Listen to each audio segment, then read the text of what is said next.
여러분 안녕하십니까? 여수 MBC 뉴스데스크입니다. 지방자치가 확대되면서 읍면동에 있는 주민자치위원회가 보다 큰 권한을 행사할 수 있는 주민자치회로 전환되고 있습니다. 그런데 광양에서는 관련 조례안이 부결돼 주민자치회 도입에 난항을 겪고 있습니다. 문형철 기자가 보도합니다. 여수의 한 주민자치센터에 마련된 사무실. 기존에는 주민자치위원회가 있었지만 올해 1월부터 주민자치회로 전환됐습니다.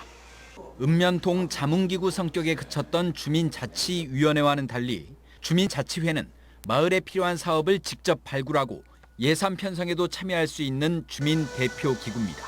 마을 총회를 걸쳐서 어떤 사업을 이래서 할 것인가 해서 결정이 되면 그 사업비를 우리가 시에다가 올려서 그 이제 의회에 가서 결정이 되면 저희들이 그 사업을 하는 거죠. 지방자치가 확대되면서 주민자치회를 도입하는 것도 거스를 수 없는 흐름이 됐습니다. 순천시는 지난 2021년부터 모든 읍면동에서 시행하고 있고 여수와 목포 등에서도 이미 시범 운영이 진행 중입니다.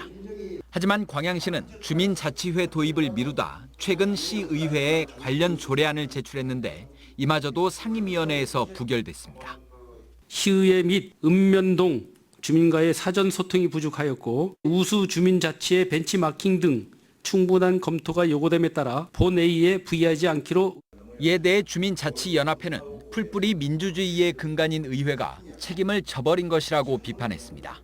그러나 시의회는 충분한 준비 없이 급하게 추진됐다며 제도적 보완과 면밀한 검토가 필요하다는 입장을 분명히 하고 있습니다. 감사를 한 명을 두게 돼 있습니다. 예. 근데 모든 조직을 보면 감사는 보통 2명을 두거든요. 예. 이 부분도 저는 2명이 돼야 된다 보고. 전용 사무실 주게 돼 있어요. 예. 다른 것도 예산 보조금도 줄 수 있어요. 예. 돈이 얼마가 더 들어가는지 이런 것도 좀 따져봐야 된다. 안 그래도 늦은 주민자치회 도입이 더욱 지연되는 것을 두고 책임 공방이 일고 있는 가운데 광양시는 토론회 등 의견 수렴 절차를 거친 뒤 조례 제정을 다시 추진하겠다고 밝혔습니다. MBC 뉴스 문형철입니다. 네, 전국에서 수상한 국제 우편물 신고가 잇따르는 가운데 전남에서도 주말 사이 관련 신고가 잇따랐습니다. 오늘까지 목포와 해남 등 전남 지역에 접수된 수상한 국제 우편물 신고 접수는 모두 58건으로 이 가운데 19건 정밀 감식이 진행 중이고 나머지 39건은 오인 신고인 것으로 확인됐습니다. 전남경찰청은 현재까지 테러 용의점은 없지만 정체 모를 해외 우편물을 받았을 경우 개봉하거나 냄새를 맡지 말고 즉시 112나 119에 신고해달라고 당부했습니다. 산업단지 인근에 사는 주민 중 체내 중금속 농도가 높은 주민에 대한 건강검진이 실시됩니다.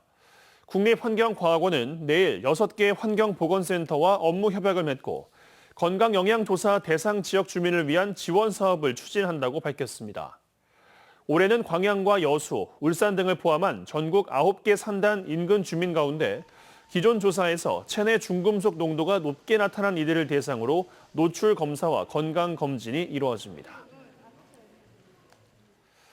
지난해 12구 참사를 계기로 다수 사상자가 발생하는 구급 현장에서 신속하고 효율적인 대응 필요성이 제기되어 왔습니다.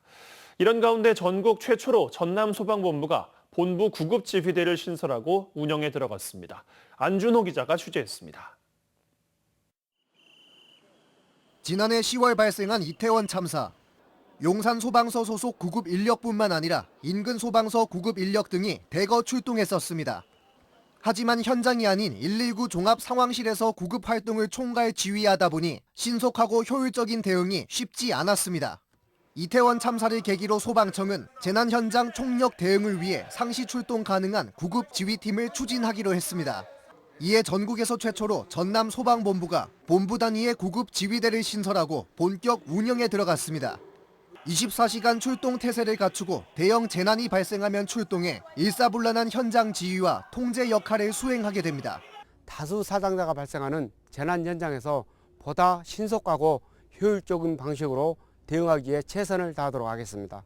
구급 지휘대 인원은 6명으로 다수 사상자 관리를 위해 임시 의료소 설치 운영을 총괄하며 재난 응급 의료 지원 관리 업무도 맡습니다. 새롭게 출범한 본부 구급 지휘대에는 응급 구조사 1급 자격과 간호 자격을 갖춘 대원들이 선발됐습니다. 평상시에는 보다 향상된 구급 서비스 제공을 위해 각 소방서 119 구급대 교육과 훈련도 담당하게 됩니다. 현장에서 저희가 지휘, 통제 또는 우리 역할을 해줌으로써 구급대원들의 어떤 보호막이 될 수도 있고요.